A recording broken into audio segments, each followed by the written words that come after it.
In America, there are mouse holes in every wall. Who says? Everyone. An American Tail was originally released in 1986, and while considered an instant hit and the highest grossing animated film of that time, is much better understood by older audiences today.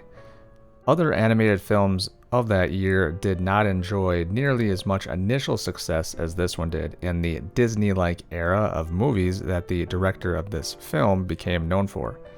Gene Siskel and Roger Ebert, on an episode of At the Movies in 1986, even described this movie as way too depressing for young audiences. I recently discovered this film for the very first time in 2020 and recognized right away what makes this movie work so well today. Is the film really just about an adorable mouse, Fievel, and, cats, those arch enemies of mice everywhere? Well, sort of. Not only does this film move along at a really quick pace with fun characters, a possibly relevant coming-of-age story, and catchy sing-along songs, but you begin to understand what this movie is actually about. There are no cats in America. Actually, not really. Also, just a heads up, this will contain some spoilers. You see, it's really a tale of immigration and some of the causes that can drive immigration in the first place. An American Tail begins in 1885 Shatska, Ukraine, which at that time of history was a part of the Russian Empire. We are introduced to the Russian Jewish family of mice cleverly named the Mouskovits. The mice actually live secretly because they are mice within the human home of the Moskovits. They are celebrating Hanukkah, and in a rather adorable scene with Fievel, our main character, his father tells him tales of America where there are no cats apparently, and receives his iconic hat that he will wear throughout the film. So at this part of the film, I just sat there kind of scratching my head like, oh man, you are in for a rude awakening, buddy, if you ever come to America. I had a nice cat once, and his name was Bubba. Soon enough, you realize who the cats are when the Moskovits human family settlement is suddenly attacked by a group of Cossacks, who bring their own group of cat sacks. Everyone's homes are set on fire, including Fievel's, and from here you begin to see what is really happening as they set out to find a new home in America by eventually boarding a ship in Hamburg. Between 1880 and 1920, more than 2 million Russian Jewish immigrants came to the United States due to oppression and violence. Some Cossack groups, which is a broad term for East Slavic people of self-governing or semi-military communities, carried out what were known as pogroms against Jewish people and other groups. Later Cossack groups would prevent that from happening, but pogroms were by definition acts of violence or expulsion of ethnic and religious groups. Practically every scene or section of this movie serves a purpose as well. While Fievel and his family are huddled together with other mice family, you almost feel that something terrible is going to happen when Fievel doesn't heed the warning of his father not to go to the top of the deck. His older sister, by contrast, is much more obedient. It's a very heart-wrenching scene that almost seems like it was meant to scare children on purpose. If it wasn't, it's like the whole listen to your elders or you're going to get swept away overboard and drowned kind of lesson. Eventually, everyone makes it to America, but sadly, Fievel's family believe their son died at sea, although his sister Tanya doesn't believe that is true. Right away, this is backed up by the fact of Fievel having literally washed up to shore in a bottle, meets a friendly French pigeon that wants to help him find his family. So maybe this will be a happy experience after all for the Mouskovits. Yeah, just kidding, this movie is going to get sad again.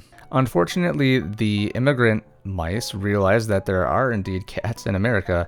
It's in that moment you understand the allegory that I believe is much better understood by adults and anyone who has known the experience of perhaps immigrating somewhere or hearing their parents or grandparents tell them about it.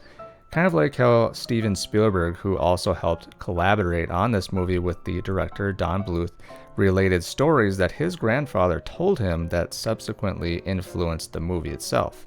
Spielberg's grandfather's name was also Fievel. If you were to replace all of these characters with humans, cats really just are either anyone who fears the other or people looking to exploit them. In America, there are also cats and con artists that exploit the immigrant mice to work in their sweatshops, which sadly Fievel is forced into. For example, early on, we are introduced to Warren T, who looks like a rat and has the general vibe about him that he's probably up to no good by leading Fievel away from finding his family. And man, you really feel bad and depressed for this little dude being only 5 years old, and he has to endure this and hopefully find his family, which would be very terrifying.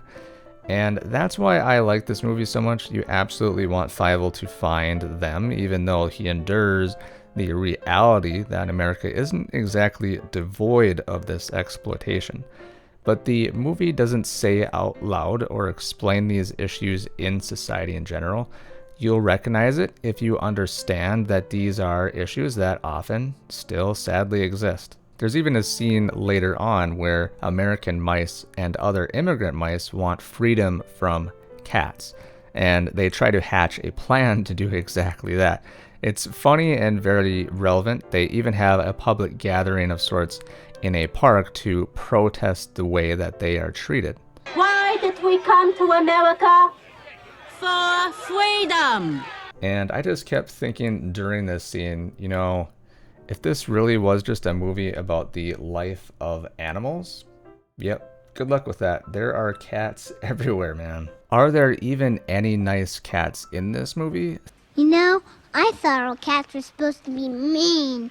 Mean? Ha! I am mean! Thankfully, Fievel meets the imposing tiger voiced by Dominic DeLuise, who ensures him that he's actually vegetarian and won't eat him. Which was pretty funny if you view the story literally, like that's not even possible for a cat because they are evolved as obligate carnivores. Anyways, basically you can say Tiger is not an asshole and actually an overall nice and accepting human being. I mean, a cat with a big heart. The sadness and heart-wrenching scenes where Tanya and Fievel sing that same song in separate part of the cities is one of the best written voiced over songs in an animated film I've ever seen. Somewhere out there, if love can see. And while we're here discussing this part, can I just say that Tanya is amazing for being so determined that her sibling is still alive. An American Tail eventually does get around to a happy ending, thankfully, which is well deserved and it neatly wraps up with the mice finding a way to expel all of the quote-unquote bad cats, but not the good ones. Which, while not realistic, serves at least as a consequence for their actions. And of course, Fievel is reunited with his family, hopefully learning his lesson and leaving you with a warm, fuzzy feeling. While the setting and characters are probably a lot of fun that younger audiences might find amusing, the themes of immigration, hardship, and history, as I have discussed, were definitely much easier for me to recognize as a first-time viewer in my 30s.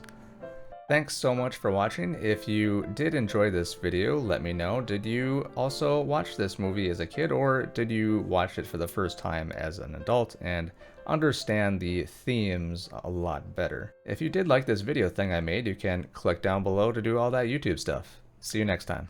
DeLuise? DeLuise? Is that how you say his name?